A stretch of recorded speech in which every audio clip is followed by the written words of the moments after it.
Bonjour et bienvenue dans cette capsule dans laquelle on va aborder la concentration, l'osmose et la diffusion.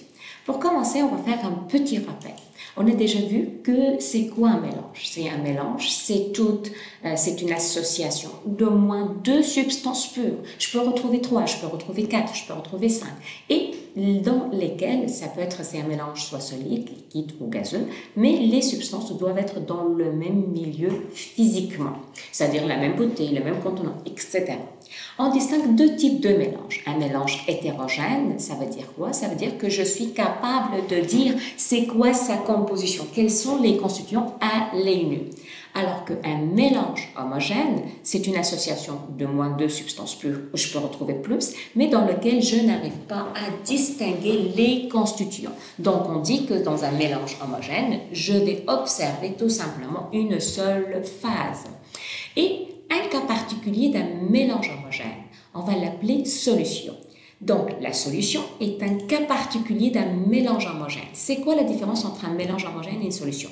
Une solution, elle doit être translucide, elle doit laisser passer la lumière. Par exemple, un jus de pomme, un verre d'eau, de l'eau salée, etc.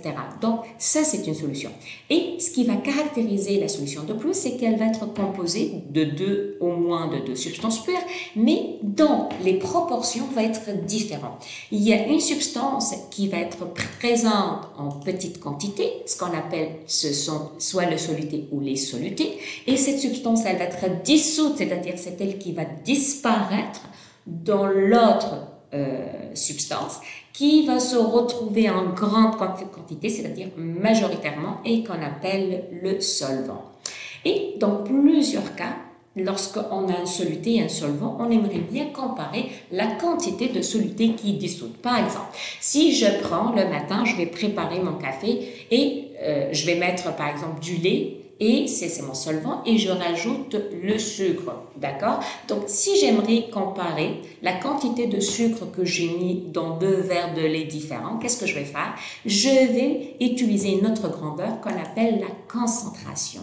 La concentration, son symbole, c'est la lettre C, et c'est quoi cette concentration? C'est tout simplement un rapport entre la masse du soluté en grammes et le volume de la solution en litres, grammes par litre, et ça permet de comparer deux solutions. Je peux dire celle-là, elle est plus concentrée en sel ou tout simplement, elle est moins concentrée en sel.